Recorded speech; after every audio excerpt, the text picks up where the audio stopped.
2025년 세계의 무기 판도가 흔들리고 있습니다. 중동의 전쟁이 길어지자 유럽은 미국과 이스라엘 무기를 재검토하기 시작했습니다. 아프리카와 남미는 중국산 무기의 불신을 드러냈고 심지어 나토 내부마저 대안을 모색했습니다. 그때 놀라운 사실이 밝혀졌습니다. 한국은 15세기 조선시대 이미 세계 최초의 다연장 로켓을 만들었던 나라였다는 사실.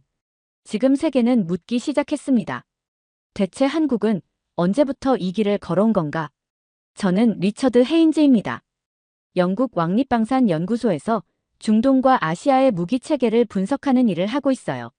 전 세계 방산 전시회는 제 업무의 그중 하나가 바로 이스라엘 예루살렘에서 열린 방산 전시회였죠. 제 관심은 미국의 차세대 다연장 플랫폼, 이스라엘의 신형, 타미르 요격 시스템 같은 전통 강국의 무기에 집중돼 있었어요. 오후 2시 45분. 방산전 전시장 한복판에서 뜻밖의 무기 시연 영상이 터졌습니다. 천무라는 이름이 화면에 뜨는 순간 사람들의 움직임이 달라졌어요. 무심코 커피를 마시던 미국인 군사 참모들이 고개를 돌렸고 이스라엘군 출신 전략자문관은 미간을 찌푸린 채 화면 앞으로 다가왔습니다. 발사 장면이 나오자 저도 모르게 멈춰 섰습니다. 32발, 3초 간격, 정밀한 포물선, 그리고 30km 밖 표적이 정확히 분해되는 장면. 화면엔 열화상 분석 그래픽까지 떠 있었고 오차 범위는 불과 2-3m, 전탄명 중. 전시 자료를 받아서 열람해봤습니다. 사거리 80에서 290km, 자동 재장전 시스템, 원격 통합 사격 지휘 체계, 그리고 가장 놀라운 건 자체 개발 비율 95% 이상이라는 설명. 제가 아는 한국은 전략 무기를 조립하던 나라였고 공굴력과 사이버 방어의 강점을 보였지만 전술 로켓 시스템에선 중간자 수준이었거든요. 더 놀라운 건 폴란드, UAE, 사우디까지. 유럽과 중동이 이걸 받아들인다고. 저는 혼란스러웠어요. 그동안 몰랐다는 것도 좀 창피했죠. 그날 저녁 숙소로 돌아가자마자 저는 천무 관련 자료를 모조리 다운받고 분석하기 시작했습니다. 처음엔 사양 비교였어요. 그런데 이상한 점이 하나씩 발견되기 시작했죠. 탄두 설계가 모듈식으로 조립되며 발사대가 대포형이 아니라 지능형 회전식 플랫폼으로 구성돼 있었습니다. 왜 이렇게 만들었지? 누가 이 구조를 설계한 거지? 이런 개념은 대체 어디서 나온 거야? 그 질문에 대한 해답은 전 세계 논문과 데이터, 심지어 미 국방부의 비공개 자료에서도 찾기 어려웠습니다. 또 하나 놀란 이유는 다른 데 있었습니다. 한국은 분명 20년 전만 해도 미국과 독일의 기술을 수입하던 나라였어요. 그런데 지금은 그 나라들이 한국의 기술을 사가고 있었죠. 이건 도저히 설명되지 않는 현상이었습니다. 어떻게 이렇게 빠른 전환이 가능했을까? 다음 날 아침 호텔방 커튼을 열고 예루살렘의 햇살을 마주하며 밤새 천무 관련 문서를 인쇄하던 프린터를 껐어요. 출력된 도면, 사양표, 해석 파일이 책상 위에 수북이 쌓여 있었습니다. 저는 그 자료들을 하나하나 정리하면서 천무를 다시 보기 시작했죠. 우선 구조. 천무는 단순한 다연장 로켓 발사기가 아니었습니다. 탄약 운반 차량, 재장전 모듈, 발사 플랫폼, 지휘 차량, 통합 관제 시스템까지 완비된 하나의 독립된 전술 단위였죠. 이건 하이마스보다 더 조직적인 구조였고 이스라엘의 라크비보다 훨씬 가볍고 기동성도 높았어요. 무게 대비 사거리 효율이 너무 뛰어났습니다. 80km부터 290km까지 커버 가능하고 포대 간 연동 통제 시스템도 확보돼 있었어요. 그런데 가격은 미국 무기의 절반, 이스라엘 무기의 3분의 1 수준이었죠. 정말 놀라운 건 양산 방식이었어요. 영국이나 프랑스, 독일처럼 복잡한 방산업 구조를 갖추지 않고도 한국은 자국 내에서 대부분의 부품을 자체 제작하고 있었어요. 심지어 추진체, 탄두, 신관, 방열 시스템까지 90% 이상을 국내 개발이라고 적혀 있었습니다. 도대체 언제, 어디서, 어떻게 이런 수준의 국방 산업 기반을 갖췄다는 걸까? 저는 분명히 기억하고 있었거든요. 불과 20년 전만 해도 한국은 미국에서 패트리어트를, 독일에서 자주포를 사오던 국가였습니다. 그런데 지금은 전 세계가 한국 무기를 들여다보고 있었어요. 저는 무기 기술자이기 전에 분석가입니다. 분석가는 패턴을 보며 예측하죠. 그런데 지금 이 무기는 패턴이 아니라 도약을 하고 있었어요. 그래서 저는 천무의 모듈 구조를 분석하면서 자료를 몇 번이고 반복해서 검토했어요. 그런데 도면 사이사이에 정말 낯익은 느낌이 드는 배치가 있었습니다. 지휘소의 위치, 탄약 차량의 이동 동선, 발사 대기 포대의 각도 조정 방식, 그리고 이 설계가 서양 방식과는 완전히 다르다는 점이 충격이었어요. 영국, 미국, 이스라엘은 무기를 만들고 나서 전략을 짜는 경우가 많아요. 그런데 한국은 마치 전략을 먼저 만든 뒤 그걸 구현할 수 있는 무기를 제작한 듯한 구조였어요. 그래서 더 깊이 들어가 보기로 했습니다. 이 무기의 컨셉을 만든 사람이 누구인지, 어떤 배경과 사상이 이 설계에 담겨 있는지 그걸 알고 싶었어요. 서울에 있는 국방과학연구소 ADD와 한국방산청에 공식적인 기술자 인터뷰 요청을 넣었고 며칠 후 한국 측에서 긍정적인 답변이 도착했습니다. 비행기 티켓을 예약한 그날 밤 저는 노트북을 펼치고 한국 방위산업에 대한 파일을 다시 열었어요. 천무만으로는 부족했거든요. 그래서 이번엔 한국의 다른 무기 체계들을 들여다보기 시작했습니다. 가장 먼저 눈에 띈 건 천궁2였어요. 국산 지대공 미사일 체계. 사거리 150km, 고도 20km에서 요격 가능한 고체 연료 기반의 유도 무기였죠. 특이한 건 천궁2가 한국 자체의 위협 환경을 바탕으로 설계되었다는 점이었어요. 북한의 미사일, 중국의 항공기, 러시아의 순항무기까지. 그 다음은 KF-21. 이건 정말 놀라웠습니다. 전투기 개발은 선진국 중에서도 정말 소수만이 할 수 있는 영역이에요. 수많은 유럽 국가들이 수십 년간 공동 개발에도 실패했던 기술이었죠. 그런데 한국은 인도네시아와의 프로젝트 불화 속에서도 전투기의 시제기를 띄워버렸습니다. 영상 속 KF-21은 외관은 유럽 5세대 전투기와 비슷해 보였지만 디테일은 완전히 달랐어요. 중국산 카피 기체들과는 차원이 달랐고 스텔스, 기동성, 미사일 통합 능력까지 매우 정밀하게 설계돼 있었습니다. 이런 접근은 서양 방산업계에서 좀처럼 보기 어렵거든요.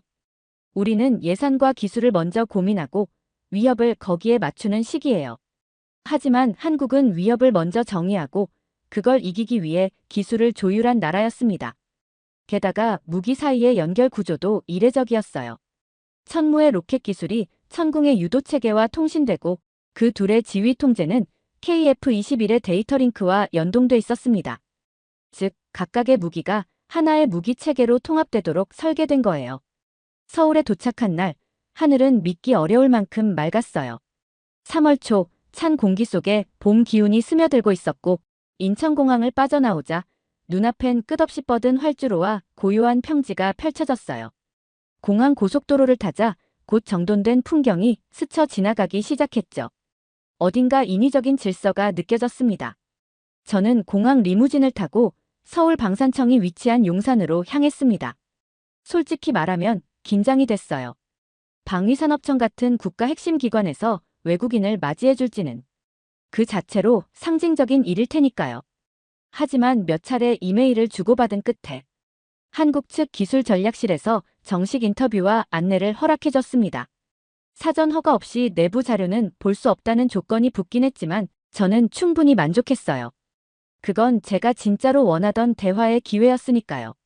청사 입구에서 제 이름을 확인한 경비병이 고개를 끄덕였고 엘리베이터를 타고 올라간 회의실에선 검은색 정장을 입은 40대 초반쯤으로 보이는 한국인 기술자가 기다리고 있었어요.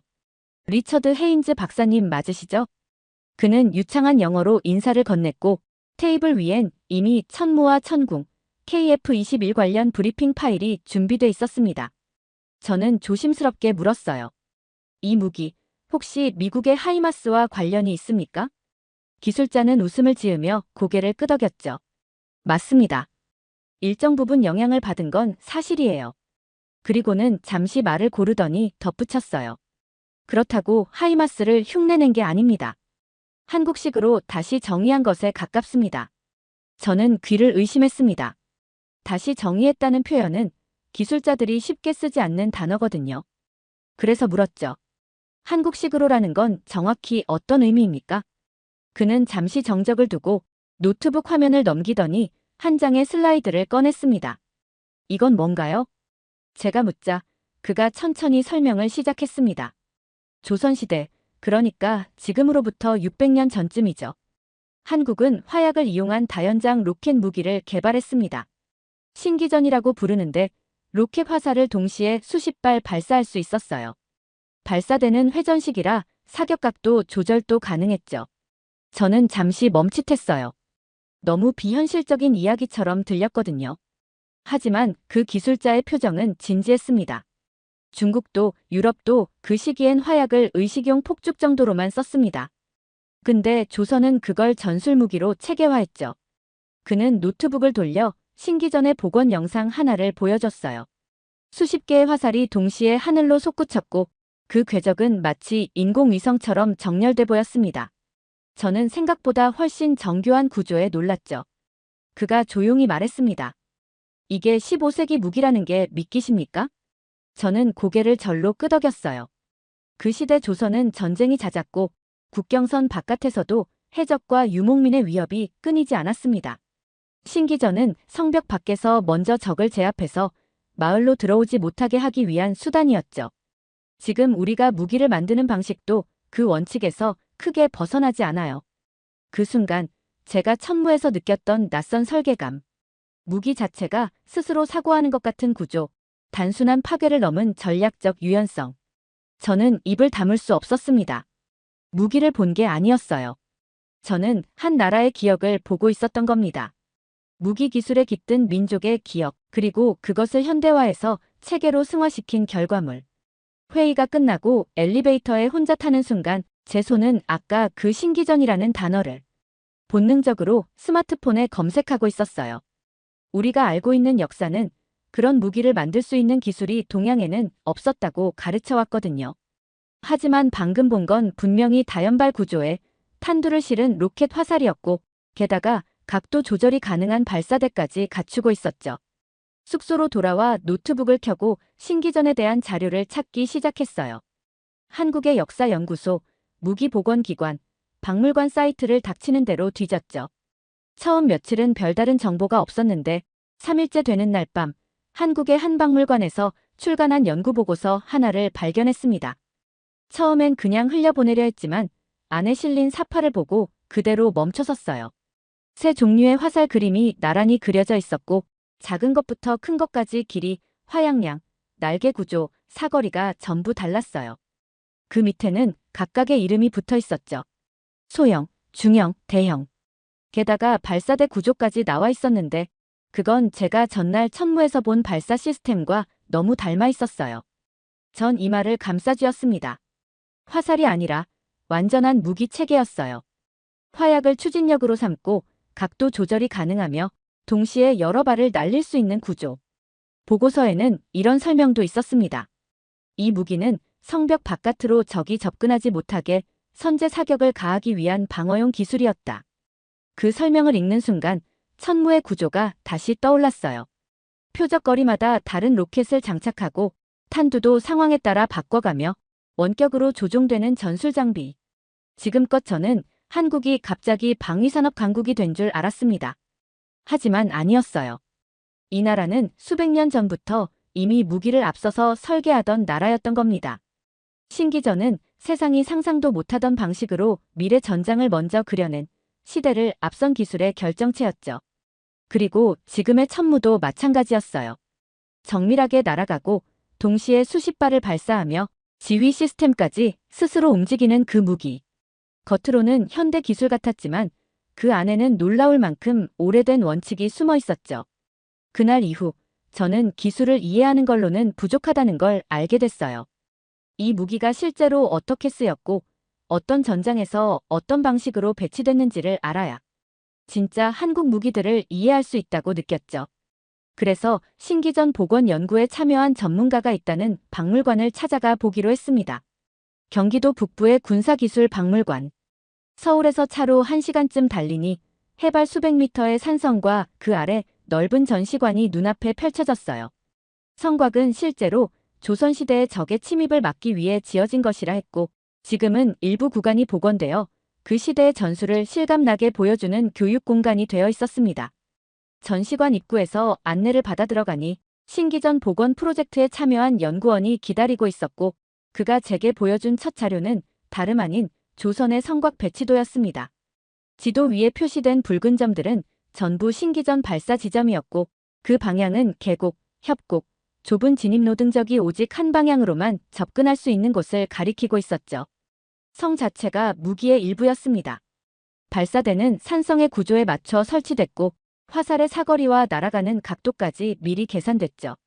그의 말을 듣는 순간 제 머릿속에서 천무의 운용 구조와 겹쳐지는 장면이 떠올랐어요. 한국은 600년 전에 이미 전장을 디자인하고 있었던 거군요. 제 입에서 무심결에 그렇게 나왔어요. 그는 조용히 고개를 끄덕이며 이어진 영상을 보여줬습니다. 복원된 신기전이 한꺼번에 수십 발을 발사하는 장면이었고, 그 불길과 굉음은 짧은 영상 속에서도 압도적이었죠. 이 소리에 놀라 말에서 떨어지고 공중에 날아오르는 불화살을 보고 진영이 붕괴됐다는 기록도 남아있습니다. 산성 꼭대기에서 내려오던 길, 저는 오래된 전투 지도와 현대 무기 매뉴얼이 한데 겹쳐 보였어요. 무기의 겉모습은 달라졌지만 그 속을 이루는 사고방식은 놀라울 정도로 일관돼 있었죠. 며칠 후 다시 방산청 기술자를 만났을 때 저는 이 질문부터 꺼냈어요. 혹시 지금 한국이 무기를 개발할 때 가장 먼저 고려하는 건 뭡니까? 그는 잠시 생각하더니 이렇게 답했어요. 사람입니다. 사람이요? 네. 이 무기가 전투 상황에서 우리 병사들에게 어떻게 작동할지, 전시 상황에서 민간인을 어떻게 보호할 수 있을지, 그걸 제일 먼저 고민합니다. 무기의 시작점이 죽이기 위한 도구가 아니라 살리기 위한 기술이라는 발상.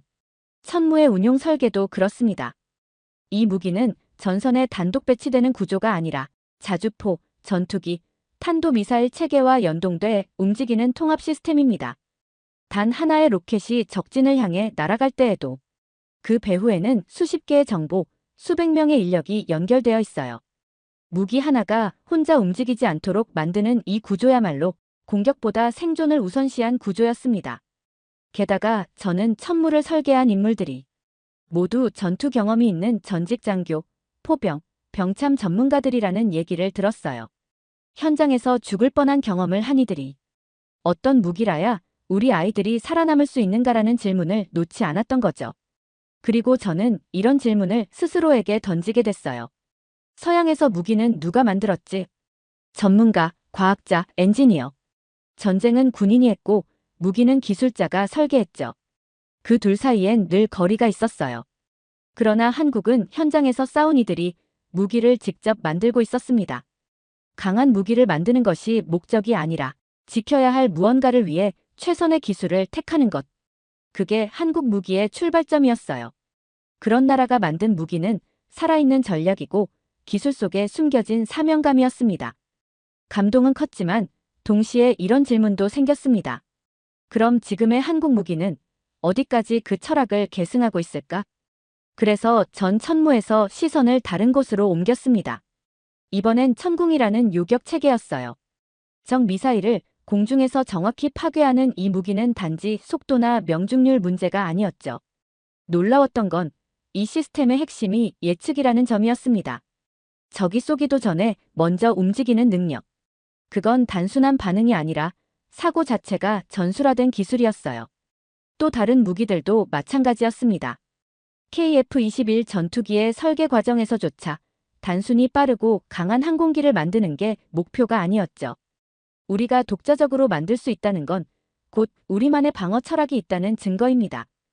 방산업체 기술자의 말이 아직도 기억에 남아요. 그때부터예요. 저는 한국 방위산업을 기술로만 보면 안 된다는 걸 느꼈습니다. 그들의 기술엔 언제나 왜라는 질문이 먼저 따라붙었고 그 질문은 기업과 경험, 그리고 공동체의 생존 방식에서 시작되고 있었어요. 특히 감명 깊었던 건 한국의 체계화 문화였죠. 모든 무기는 단독으로 존재하지 않더군요. 포병이든 미사일이든 전투기든 하나의 맥락 속에서 상호 연결되어 움직이는 구조. 이건 마치 무기라는 도구가 아니라 국가 전체가 움직이는 몸처럼 설계된 느낌이었어요. 그 뿌리는 오래전부터 이어진 공동체 생존 전략에 있었고, 그 전략은 늘 기술이 정신을 담는 그릇이 되어야 한다는 철학을 가지고 있었죠. 그 이후로 무기보다 더 무서운 게 있다는 걸 알게 됐어요. 정신을 체계화한 사회, 바로 그게 한국이었죠. 분명 무기 보고 온 건 맞는데 돌아와 생각해보면 자꾸 떠오르는 장면은 따로 있었어요. 지하철에서 줄을 지키던 사람들, 훈련처럼 움직이던 시민들, 그리고 전쟁이라는 단어 앞에서도 흔들림 없는 태도. 기술은 도구일 뿐입니다. 정신이 먼저 있어야 그 도구가 방향을 갖죠. 그 말을 서울 방산청에서 들은 이후 저는 계속 그 의미를 곱씹었어요. 그리고 그 정신이 어디서부터 시작됐는지 조금씩 보이기 시작했죠. 한국은 늘 무언가를 잃은 뒤에 다시 세우는 나라였어요. 침략당한 수도, 불타버린 궁궐, 사라졌던 언어. 그런데도 신기하게도 이 나라는 과거를 버리지 않는 방식으로 미래를 만들더군요. 지금 한국 사회는 마치 전체가 훈련된 조직처럼 작동하고 있었어요. 전쟁을 겪지 않은 세대들도 본능적으로 다음에 무엇을 해야 할지를 아는 사람들이었죠. 무기가 없더라도 무너뜨리기 어려운 시스템이었습니다. 며칠 전엔 도서관에서 한 문서를 읽게 됐어요. 1950년대 전후 복구 당시 국가가 전투기를 만들지도 못하던 시절. 그때 한국 사람들은 포기하지 않았습니다. 무기를 수입할 돈도 없었지만 마을마다 무너진 다리부터 다시 세우자는 움직임이 일어났대요. 전쟁 피해 복구가 아니라 정신 복구부터 시작했던 겁니다. 그리고 생각했죠. 이건 국가보다도 문명의 문제라고.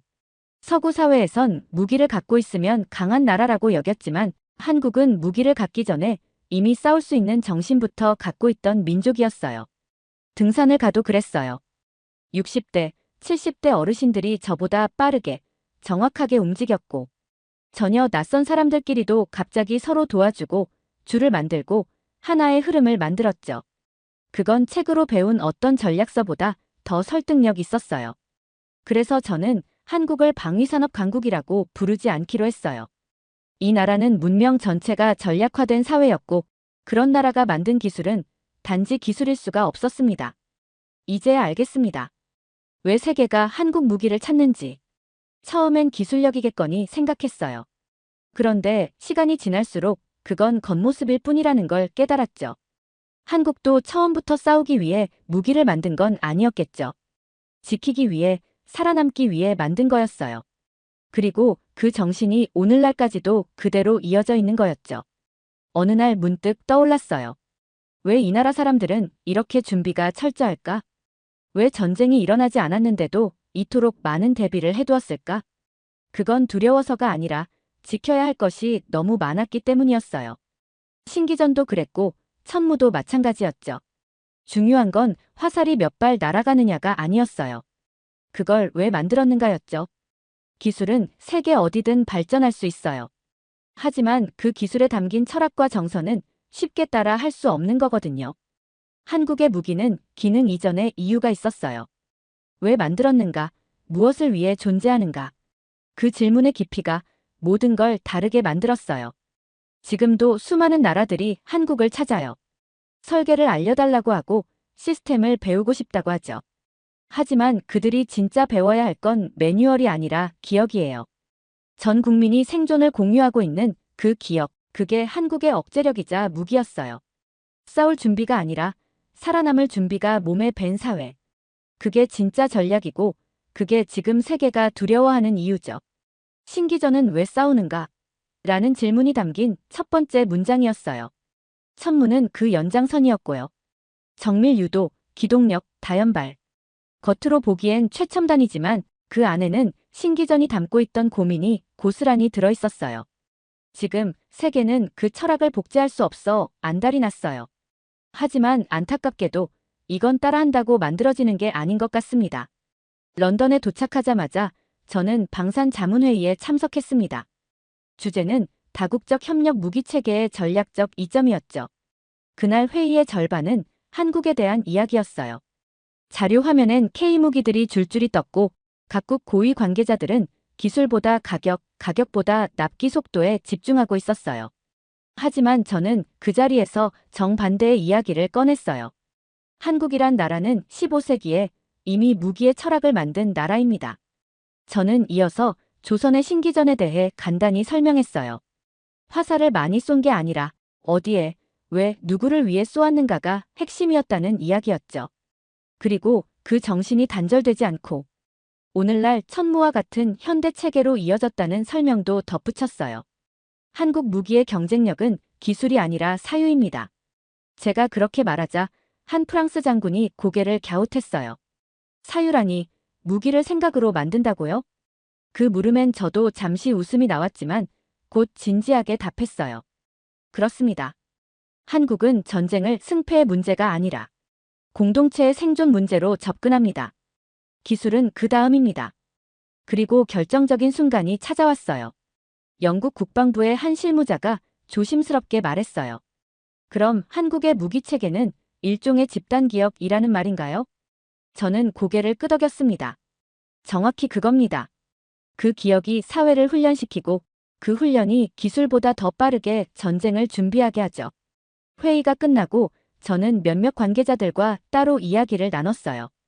그중 독일의 한 국방 전문가는 저에게 이렇게 말했어요. 우린 지금까지 한국을 지나치게 산업적 관점에서만 봤던 것 같습니다. 그런데 오늘 당신의 말이 큰 충격을 줬어요. 그날 저녁 저는 회의록을 정리하며 한참을 생각했어요. 한국은 왜 단 한 번도 이 사실을 스스로 크게 말하지 않았을까? 아마 그 이유도 싸우기 위해서가 아니라 지키기 위해 존재하는 나라였기 때문이겠죠.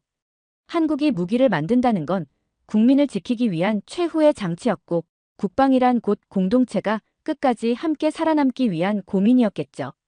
그 철학이 단절 없이 현대 무기 기술 안에 녹아있는 걸 제가 목격한 겁니다.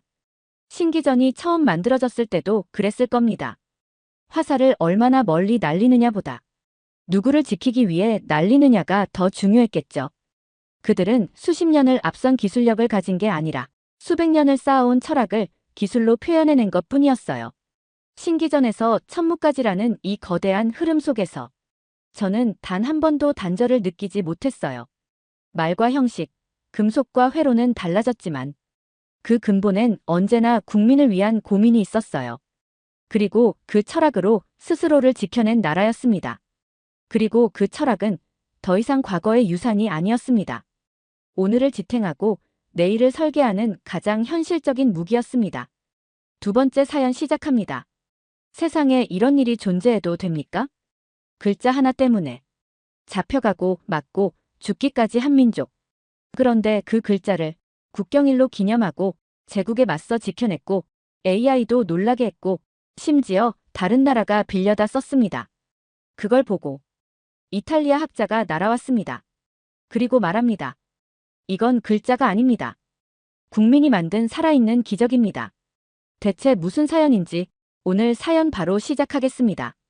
저는 레오나르도 마르첼리니입니다. 유네스코 산하 글로벌 문자보존연구소에서 6년째 일하고 있어요. 원래는 아프리카 소멸 위기 문자 복원 프로젝트 팀장이었는데 2024년 3월 제 연구 인생을 송두리째 뒤흔든 보고서를 하나 마주하게 됐습니다. 제목은 이랬죠. 디지털 문명에서 문자의 생존 조건, 한글은 왜 예외인가? 솔직히 처음엔 웃었어요. 문자 생존은 기술력이 아니라 사용자 수에 따라 결정되는 건데. 그런데 보고서를 다 읽고 나니까 웃음이 사라졌습니다. 이 문자는 통계를 뒤엎고 있었거든요. 전 세계 7천여 개 언어 중에서 디지털 전환에 완벽하게 적응한 문자는 10개도 안 됩니다. 그중 9개는 라틴계, 하나는 한글이었어요. 그게 저를 멈춰 세운 첫 번째 충격이었습니다. 더 놀라운 건 한국은 OECD 가입국 중 문해율 최상위에 있으면서 디지털 문해력도 2위를 오가고 있다는 사실이었어요.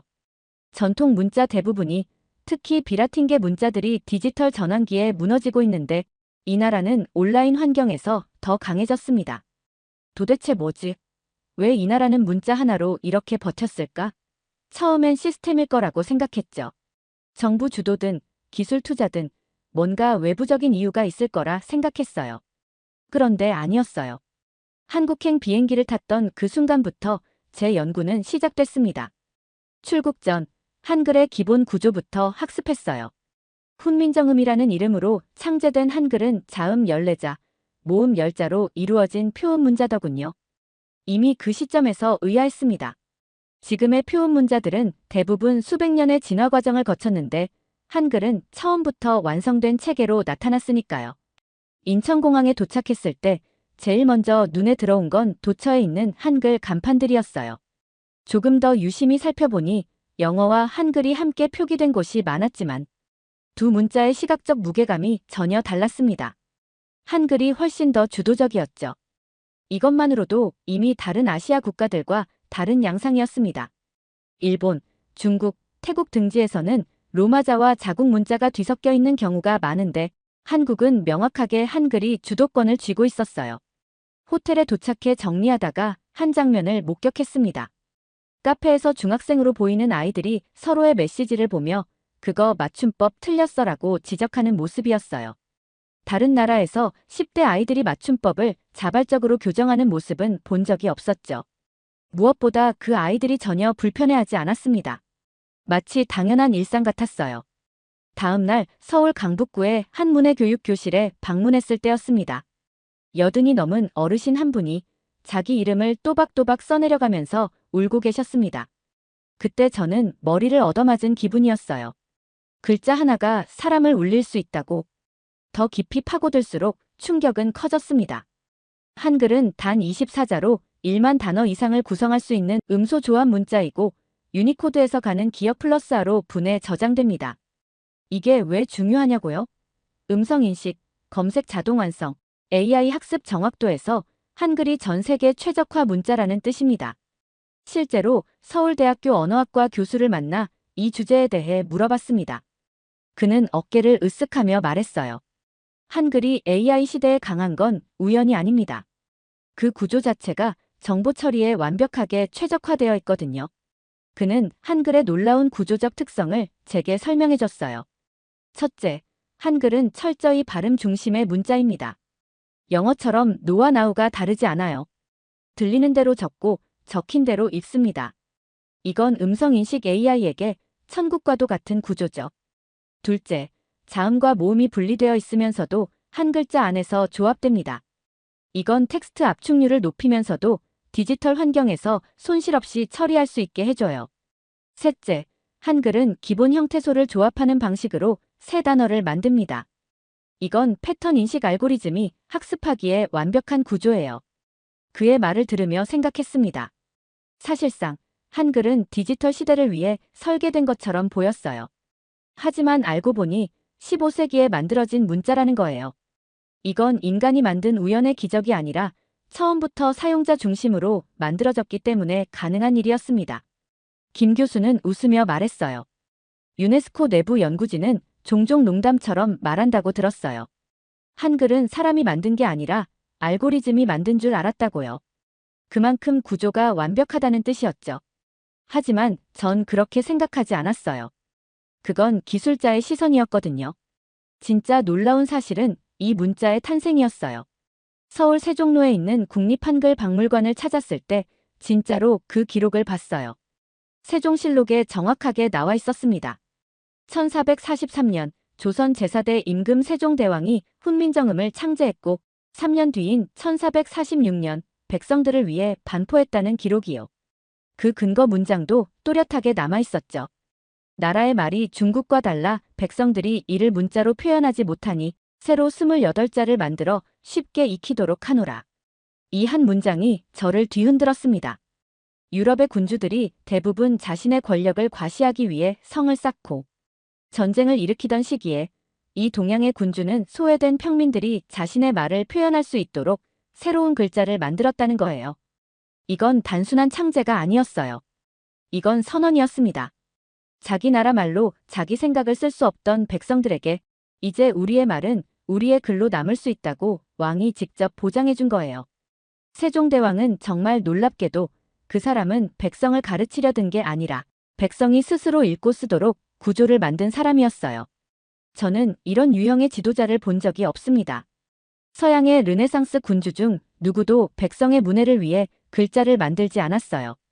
이건 한국이라는 나라가 시작부터 달랐다는 증거였어요. 더 무서운 건 이 모든 걸 지배층이 아니라 피지배층을 위해 만들었다는 점입니다. 훈민정음이 반포되자 일부 양반 지식인들이 강하게 반발했습니다.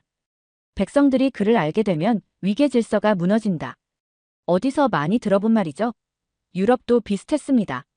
지식은 권력의 독점물이었으니까요. 하지만 조선은 다르게 나아갔습니다. 왕이 문자를 만들었고 그걸 막으려는 상류층을 무시하고 직접 백성에게 전달했습니다. 박물관 내부에는 훈민정음 해례본의 복제본이 전시되어 있었습니다. 가장 놀라웠던 건 그 창제 원리였어요. 훈민정음 해례본에 기록된 구조를 보면 자음은 발음기관의 모양을 본떠 만들었고 모음은 하늘, 땅, 사람을 조합해 구성했다고 되어 있어요. 이게 바로 한글의 기본 철학입니다. 음성학과 철학, 우주관까지 들어간 문자라니. 박물관을 나서며 벽에 걸린 세종대왕의 초상을 보았습니다. 묘하게 미소 짓는 표정이었어요.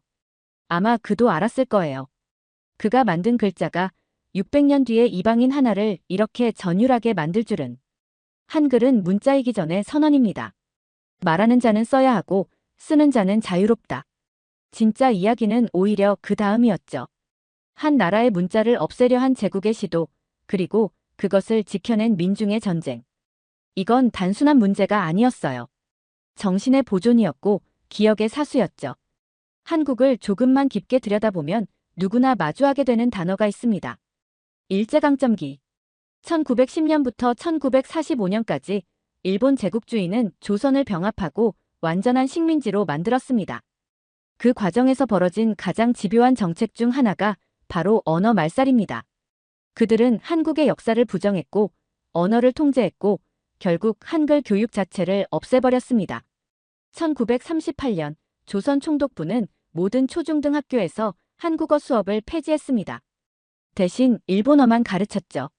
신문사, 출판사, 서점도 통제했고 한글로 된 책과 교재는 압수됐고 심지어 이름까지 일본식으로 바꾸도록 강요했습니다. 이건 문자의 속어였고 존재의 지우개질이었습니다. 그런데 이쯤에서 진짜 믿기 힘든 일이 벌어졌습니다. 바로 그 시기에 한국의 학자들은 한글 사전을 만들고 있었어요. 목숨 걸고요. 국립일제강제동원역사관에서 만난 역사학자는 그때의 상황을 생생하게 설명해줬습니다. 1942년 일본 경찰은 조선어학회를 습격했습니다. 이들은 몰래 한글 사전을 집필하고 있었고 당시 일제는 이걸 불온문건 제작으로 간주했죠. 33명이 체포됐고 고문 끝에 돌아가신 분도 있었습니다. 하지만 놀랍게도 해방 후 그들은 감춰둔 원고를 다시 꺼내서 사전을 완성했어요. 그리고 더 놀라운 건 이런 일이 학자만 한 게 아니었다는 겁니다. 일반 백성들, 시골 교사들, 심지어 여성들까지 비밀리에 야학을 운영하며 한글을 가르쳤습니다. 지금의 시청각 교실이 아니라 산속 움막, 지하 방공호 같은 곳에서요. 이건 교육이 아니라 저항이었습니다. 한글은 총도 없고 칼도 없었지만 제국에 맞서 싸운 문자의 무기였어요. 역사학자는 먹먹한 눈으로 말했어요.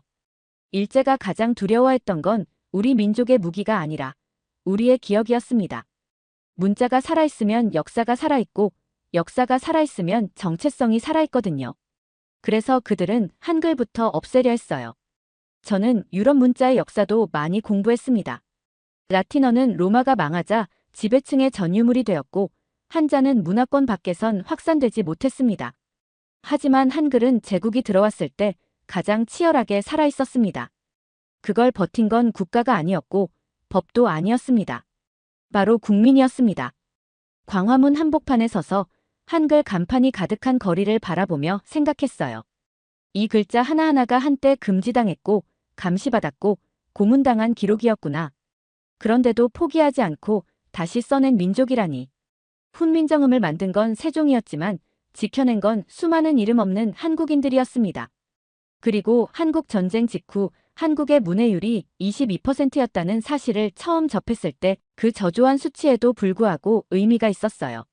그 상황에서도 문자를 놓지 않았다는 증거니까요. 나라가 폐허가 되었고 삶의 기반이 무너졌고 무기보다 식량이 더 시급했던 시절이었어요. 그 와중에도 한국인들은 글자를 포기하지 않았습니다. 오히려 더 붙들었죠. 전쟁 이후 세계에서 가장 빠르게 글을 되찾은 나라. 그게 바로 한국이었습니다. 유네스코의 공식 보고서에 따르면 1950년대 중반 한국의 성인 문해율은 약 22%였습니다. 그런데 40년이 채 안 되는 기간 동안 이 나라는 세계 최고 수준의 문해율 99% 이상으로 진입했어요. 그건 국가주도 교육 시스템만으로 설명할 수 있는 변화가 아니에요. 거기엔 정말 상상도 못할 국민들의 이야기가 있었습니다. 경상도의 한 시골 마을을 방문했을 때 그곳의 향토사학자는 놀라운 이야기를 들려줬어요. 1954년 겨울, 땔감 대신 장작을 아끼기 위해 비닐 조각 위에 손가락으로 가나다를 쓰며 공부한 농부들의 사진을 봤습니다. 도대체 왜 저 추위 속에서도 글을 배워야 했을까요? 왜 먹고 살기도 힘든데 한글을 그렇게 외워야 했을까요? 사학자는 잠시 망설이다 말했습니다. 당시 문맹이라는 건 사회적 사형 선고와 같았어요. 글을 모르면 계약서에 속고 관공서에서 무시당하고 자식들에게도 제대로 된 부모 노릇을 할 수 없었거든요. 그래서 문해는 기술이 아니라 존엄을 지키는 일이었습니다. 그 시기 전국에 수천 개의 야학이 생겨났습니다. 지금도 한국교육청 기록보관소에 보면 1950년에서 80년대 야학 운영 기록이 빼곡히 남아있어요. 지붕도 없는 움막, 천막 교실, 심지어 소먹이 창고에서까지 수업이 진행됐습니다. 칠판이 없으면 땅바닥에 글자를 그렸고 종이가 없으면 나뭇가지에 파서 외웠다고 하더군요. 문자를 잃으면 자신이 사라진다고 믿었던 겁니다. 서울 마포구에 있는 문해교육관을 방문했을 때 한 할머니가 웃으며 이런 말씀을 하셨어요. 옛날엔 이름 석자도 못 썼는데 이젠 손주 생일 카드도 써요. 한글이 날 사람 만들어줬어요. 그 말이 제 가슴을 세게 쳤습니다. 한글이 교육이 아니라 인정이었다는 사실이요. 이건 다른 나라의 문해, 운동과는 근본적으로 달랐어요. 대부분의 국가에서 문해는 위에서 아래로 내려오는 계몽 프로젝트였지만 한국에서는 오히려 아래에서 위로 올라가는 자존의 회복이었습니다. 이런 역동성은 전 세계에서 유례를 찾기 힘든 현상이었죠. 한국은 전후 원조국이었고 사회 인프라보다 군사와 생존이 우선이던 시절이 있었습니다. 하지만 그 와중에도 국민이 스스로 글을 배우고 가르치며 문자 있는 나라로 다시 일어섰습니다. 저는 그렇게 빠르게 문해율이 회복된 나라를 전 세계 어디서도 본 적이 없습니다. 심지어 지금도 농촌 지역이나 노년층을 위한 문해교실이 운영되고 있고 매년 수천 명의 어르신들이 늦깎이로 글을 배우고 있습니다. 충청남도 보령에서 한 공공도서관의 프로그램을 우연히 지켜보게 됐어요. 거기선 초등학생 손자가 할머니에게 스마트폰 사용법을 알려주고 할머니는 손자에게 바른 맞춤법을 가르치고 있었어요. 세대가 서로를 가르치고 배우는 그 장면이 진짜 교육의 완성이 아닐까 생각했습니다.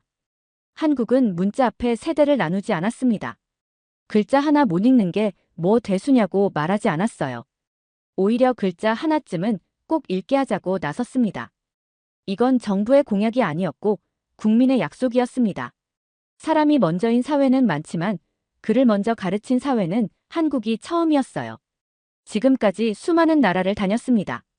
고대 수메르의 점토판이 잠들어 있는 이라크 박물관부터 마야 문명이 남긴 상형 문자가 숨쉬는 과테말라 정글까지 그 어떤 나라에서도 문자 탄생일을 국경일로 기념하는 경우는 본 적이 없었어요. 10월 9일 한글날. 이 나라에서는 글자를 위해 하루를 법적으로 비워둡니다. 공휴일이자 기념일, 단지 국가가 만들어준 날이 아니라 국민이 지켜낸 날이었습니다. 처음엔 이게 이해가 안 됐어요. 문자도 기념한다고. 그것도 공휴일로. 하지만 이제 압니다. 이날은 글자가 아니라 기억을 기념하는 날이라는 걸요. 한글날의 뿌리는 1926년으로 거슬러 올라갑니다. 당시 조선어 연구회가 세종대왕의 한글 반포를 기려 각야날이라는 이름으로 비공식 기념일을 정한 게 시작이었어요. 일제의 눈을 피해 몰래 치러졌던 그 첫 기념식은 백범 김구 선생도 참석했을 정도로 상징적인 자리였다고 하더군요. 해방 이후 1949년 드디어 한글날은 대한민국 정부에 의해 국경일로 지정됩니다. 놀랍지 않나요? 나라를 되찾자마자 제일 먼저 기념한 것이 문자였다는 사실. 하지만 그것도 오래 가진 않았습니다. 1991년 경제성장 논리를 이유로 한글날이 공휴일에서 제외됩니다. 생산성이 떨어진다는 이유였죠. 그런데 한국은 거기서 멈추지 않았습니다. 국민이 들고 일어났습니다. 학자들, 교사들, 일반 시민들까지 글자를 기념하지 않는 나라는 곧 정체성을 잃는다는 주장과 함께 수천 건의 청원이 올라왔고 다시 국회로, 언론으로, 거리로 이어졌어요. 결국 2013년 한글날은 공식 공휴일로 부활하게 됩니다. 이 일련의 과정을 한국어로 정신이라고 표현하고 싶습니다. 기념일 하나에 이렇게 많은 국민이 집단적으로 반응하고 그걸 실제로 바꿔내는 나라는 본 적이 없습니다. 그만큼 한글은 이들에게 단순한 글자가 아닌 자기 정의였던 거죠. 지금의 한글날은 정말 축제입니다. 서울 광화문 일대에서는 캘리그래피 대회, 어린이 퀴즈쇼, 시민, 필사운동 등 수십 개의 문화 행사가 열리고 유치원 아이들부터 노인네까지 온 세대가 글자를 찬양하는 장면은 처음 보면 정말 충격적이에요. 한글날 행사를 보면서 가장 놀랐던 건 이 축제가 단순한 민족 자긍심이 아니라는 점이었어요. 이건 세종대왕이라는 한 인물에 대한 찬양도 아니었습니다. 거기엔 우리는 이 글자로 살아남았다는 집단 기억의 축제였어요. 일제의 탄압, 전쟁의 폐허, 현대화의 물결 속에서도 한글을 지켜낸 모든 사람에 대한 경의를 담은 날이었죠. 2024년 한글날, 인천의 한 공립초등학교에 초청돼 외국인이 본 한글이라는 짧은 강연을 했어요. 강의가 끝나자 한 여자아이가 다가와서 제게 쪽지를 줬습니다. 색종이에 삐뚤빼뚤 적힌 한 문장이었죠. 세종대왕님 감사합니다. 그 순간 깨달았어요. 전 세계 대부분의 나라는 자신들의 문자에 대해 이렇게 말하죠. 우리는 원래 이 글자를 썼다. 그런데 한국은 달랐습니다. 우리는 이 글자를 함께 지켜왔다. 이게 바로 한글날이 존재하는 이유입니다. 그건 과거의 창제를 기념하는 날이 아니라 현재의 사용자를 스스로 칭찬하는 날이었어요. 이 문자가 지금도 살아있는 이유는 세종대왕 때문이 아니라 지금 이 순간 이 글자를 아끼는 사람들 때문이었습니다. 어느 나라도 문자를 이렇게 가슴 깊이 품은 민족은 본 적이 없었어요. 문자에 하루를 내어주는 민족. 그건 생산성이 아니라 정신입니다. 그리고 저는 그 정신이 세상을 바꾸는 가장 강력한 글이 된다는 걸 이 나라에서 처음으로 배웠습니다. 한글날 행사가 끝난 뒤 저는 한국의 연구진들과 만나 본격적으로 제가 맡은 주제, 즉 한글의 디지털 생존력에 대해 본격적인 분석에 들어갔습니다. 사실 처음엔 의례적인 업무라고 생각했어요. 지금까지도 많은 문자가 디지털 환경에서 어느 정도 적응하고 있었으니까요. 그런데 한글은 그 수준이 달랐습니다. 한글이 살아남았다가 아니라 디지털 시대에 가장 먼저 진화한 문자라는 사실을 눈앞에서 확인하게 됐습니다. 삼성전자 AI 연구소의 김태윤 박사는 흥미로운 데이터를 보여줬어요. 한글은 음성인식 정확도가 영어, 일본어, 중국어보다 평균 7에서 12% 높았습니다. 이건 단순한 우연이 아니었어요. 한글의 구조적 특성 때문이었죠. 가장 먼저 놀란 건 유니코드 체계였습니다. 한글은 단일 문자가 아니라 초성, 중성, 종성의 조합형 문자죠. 예를 들어 강이라는 글자는 사실상 기어가 이응으로 분리된 코드로 구성되어 있습니다. 이게 얼마나 혁신적인 구조냐고요? AI 입장에서는 발음 단위, 의미 단위, 입력 단위가 모두 정렬된 상태로 제공되는 셈이에요. 즉, 사람이 가르치기 전부터 알고리즘이 구조를 예측할 수 있는 문자라는 뜻입니다. 음성 인식 정확도도 충격적이었어요. 구글이나 애플 심지어 국내 포털 네이버까지 한국어의 음성 인식 성공률이 영어보다 높은 구간이 존재했거든요. 왜일까요? 발음과 표기가 거의 1대1로 일치하기 때문입니다. 영어는 알파벳은 적지만 발음 예외가 넘쳐나고 한자는 모양과 소리가 무관한 경우가 다반사인데 한글은 보이는 대로 읽고 들리는 대로 씁니다. AI가 가장 사랑하는 구조죠. 서울 강남의 한 AI 스타트업을 방문했을 때 갑자기 저한테 키보드를 건네며 다음과 같이 말했어요. 혹시 한국어를 배우시나요? 타이핑 한번 해보세요. 처음엔 어리둥절했지만 그들이 보여주고 싶었던 건 한글 자판의 특성이었습니다. 한글 자판은 모음과 자음이 완벽하게 분리되어 있고 필요에 따라 조합되는 방식이었어요. 영어 타이핑에 익숙한 저도 10분 안에 기본적인 타이핑 원리를 이해할 수 있었습니다. 이건 디지털 환경에서 한글의 또 다른 강점이었어요. 입력 방식이 직관적이고 논리적이라는 거죠. 또 하나 인상 깊었던 건 검색 자동 완성이었습니다. 한글은 단어를 입력할 때 몇 자만 넣어도 정확히 예측이 되는데 그 이유는 조합 가능한 글자 수가 규칙적으로 제한돼 있어서예요. 사용자 한 명이 검색한 단어와 다른 수천만 명의 검색 패턴이 정확하게 매핑되면서 AI는 점점 더 정교한 예측이 가능해지는 구조입니다.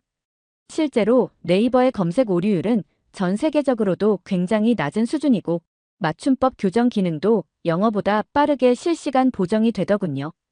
이 구조를 보고 충격을 받았습니다. 이건 문자라기보다 언어적 알고리즘에 가까웠어요. 한글은 세종대왕이 15세기에 창제한 문자이지만 결과적으로는 21세기의 기계 학습에도 가장 잘 맞는 문자였습니다. 우연일까요? 아니요. 한글은 처음부터 사용자의 입과 귀에 맞추기 위해 설계된 문자였어요. 그래서 기술이 따라온 겁니다. 이 사실을 가장 극적으로 느낀 건 제가 직접 체험한 에피소드 덕분이었습니다. 서울 강남의 한 스타트업을 방문했을 때 그들은 자사 AI 음성 비서에게 한국어 명령을 내리는 시연을 보여줬습니다. 그런데요, AI가 명령을 오해한 경우가 단 한 번도 없었어요. 유창하지 않은 외국인 발음까지 거의 정확히 인식했죠. 심지어 제가 세종대왕을 알려줘라고 했더니 AI는 즉시 훈민정음 창제 배경을 설명하면서 세종대왕은 세계에서 유일하게 백성을 위해 문자를 창제한 군주입니다라고 답했습니다. 이건 기술 시연이 아니었습니다. 기계가 한글을 배우면서 그 철학까지 함께 흡수하고 있던 겁니다. 다른 나라의 AI는 사용자를 도우려고 진화하고 있지만 한국의 AI는 한글이라는 시스템 자체를 이해하면서 더 똑똑해지고 있었습니다. 저는 그날 연구 노트에 이렇게 적었습니다. 한글은 디지털 전환을 견딘 문자가 아니라 디지털 문명을 리드할 구조를 가진 문자다. 그리고 이렇게 덧붙였습니다. 이 글자는 기술보다 인간을 먼저 고려했다. 그래서 기계도 좋아한다. 보고서에 이런 문장을 썼습니다. 한글은 한국을 위한 최고의 문자였다. 그런데 문득 생각이 들었어요. 정말 그럴까? 정말 한글은 한국만을 위한 문자였을까? 그러던 중 한 국제학회에서 발표된 한 연구를 접하게 됐습니다. 인도네시아 술라웨시 섬 찌아찌아족의 한글 채택 사례. 정확히는 2009년 인도네시아 바우바우에 거주하던 소수민족이 자신들의 언어를 표기하기 위해 한글을 채택했다는 이야기였어요. 처음엔 믿기지 않았습니다. 문자를 수출했다고요? 그것도 아시아 밖으로. 바로 비행기를 탔습니다. 서울에서 자카르타, 다시 비행기로 술라웨시 섬으로. 거기서 14시간을 더 이동한 끝에 드디어 바우바우라는 작은 해안 도시에 도착했어요. 그리고 마침내 현지 학교 교실에서 한글로 쓰인 교재와 표지판을 실제로 보게 됐습니다. 정말 쓰고 있었어요. 다가 아니라 찌아찌아족 고유의 발음을 한글로 표기하고 있었던 겁니다. 놀라운 순간이었어요. 한글이 국경을 넘은 게 아니라 한 민족의 기억을 지키기 위해 불려간 거였죠. 현지 선생님께 물었습니다. 왜 하필 한글을 쓰기로 하셨나요? 그분은 웃으며 말했어요. 우리말엔 소리가 너무 많아서 기존 라틴 문자로는 표기가 안 됐어요. 근데 한글은 우리가 말하는 그대로 쓸 수 있었어요. 그 순간 전율이 느껴졌습니다. 세종대왕이 창제 당시 말했죠. 백성이 말하고자 하는 바가 있어도 글로 적지 못하니. 500년 뒤 그 철학이 바다 건너 다른 민족의 말까지 지켜주고 있었습니다. 이건 문화적 연대이자 문자적 구조의 혁명이었어요. 사실 이 프로젝트는 몇 년 뒤 예산 문제와 행정 협조 부족으로 현지 정부의 공식 정책에서는 제외됐습니다. 그럼에도 불구하고 찌아찌아족의 일부 커뮤니티에서는 여전히 한글 교재를 자발적으로 유지하고 있었습니다. 이건 단발성 실험이 아니라 그들에겐 언어를 지키기 위한 절박한 선택이었어요. 찌아찌아족 출신의 한 대학생은 이렇게 말했습니다. 제 할머니는 자기 말을 쓸 방법이 없어 평생 서러워하셨어요. 그런데 한글을 배우고 나서는 자신의 이야기를 기록하기 시작하셨죠. 돌아오는 비행기 안에서 곰곰이 생각했어요. 문자가 다른 언어를 품을 수 있다는 건 그 구조만으로 가능한 게 아닙니다. 정신이 있어야 합니다. 배제하지 않고 맞추려는 의지요. 한글은 원래부터 다른 민족을 동등하게 본 문자였습니다. 한글이 강한 이유는 누군가를 지배하거나 위에서 내려온 문자가 아니기 때문입니다. 자기 말도 못 쓰는 백성에게 이제 너희도 쓸 수 있다고 손 내민 문자였으니까요. 그리고 찌아찌아족은 그 손을 잡았습니다. 그들이 지키고 싶었던 건 언어가 아니라 자신의 존재를 남길 권리였어요. 그리고 그걸 가능하게 해준 게 한글이었어요. 보고서 마지막 문단에 이렇게 썼습니다. 한글은 민족을 위해 만들어졌지만 모든 언어를 살릴 수 있는 가능성을 품고 있다. 그리고 조용히 덧붙였죠. 이 문자는 기술보다 먼저 사람을 존중했다. 그래서 지금도 국경을 넘고 있다. 지금 저는 광화문 근처 작은 서점에 있습니다. 책장을 훑다가 한 노란 표지의 에세이를 발견했죠. 한글이 나를 사람으로 만들어줬다. 저자는 70대 할머니였고 내용은 이렇게 시작됐습니다. 나는 65세에 처음으로 이름을 썼다. 그때 나는 비로소 내 인생을 내 손으로 쓰기 시작했다. 그 문장에서 눈을 떼지 못했습니다. 이 글자를 사용한 수많은 사람들의 손끝에 커뮤니케이션 이상의 무언가가 담겨 있었기 때문이죠. 한글은 누군가의 존재를 증명하는 기호이자 살아있다는 것을 말하는 소리였습니다. 국립한글박물관 관장님과의 인터뷰도 잊을 수 없습니다. 그분은 이렇게 말씀하셨죠. 우리에게 한글은 단순한 문자가 아닙니다. 일제강점기에 우리말을 지키기 위해 목숨을 바친 사람들이 있었고 해방 후에도 수많은 시민들이 자발적으로 문맹 퇴치 운동을 벌였습니다. 그 정신이 지금의 디지털 시대에까지 이어지고 있는 거죠. 사실 지금까지 저는 문자를 너무 기술적으로만 접근했던 것 같아요. AI 학습률, 검색 정확도, 유니코드 호환성 같은 지표에만 집착했죠. 하지만 한글을 분석하고 만지고 직접 그 안에 살아가는 사람들을 보고 나니 제가 놓쳤던 가장 중요한 것이 무엇인지 깨달았습니다. 바로 정신입니다. 한국은 기술 강국이 맞습니다. 세계에서 가장 빠른 인터넷, 가장 앞선 반도체 기술, AI 번역과 음성 인식의 상용화 수준도 세계 최고 수준이죠.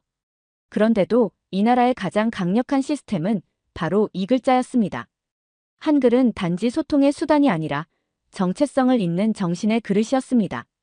누군가는 문자의 정신이 어디냐고 하겠죠. 하지만 저는 봤습니다. 전쟁 속에서도 땅바닥에 글을 새기던 어르신을, 글을 몰라 억울하게 재산을 빼앗기던 시절을 지나 이제는 아이들이 맞춤법을 SNS에서 지적하는 모습을요. 이건 진화가 아니라 지킴입니다. 자기의 언어를 자기 손으로 쓰고 싶다는 그 집요한 욕망이 600년을 버텨낸 것입니다. 한글은 세종이 만들었습니다. 하지만 지켜낸 건 국민이었습니다.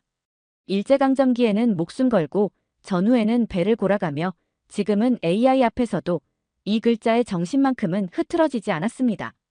여기선 문자를 통해 자신을 기억하고 공동체를 회복하며 과거를 잊고 미래를 설계하더군요.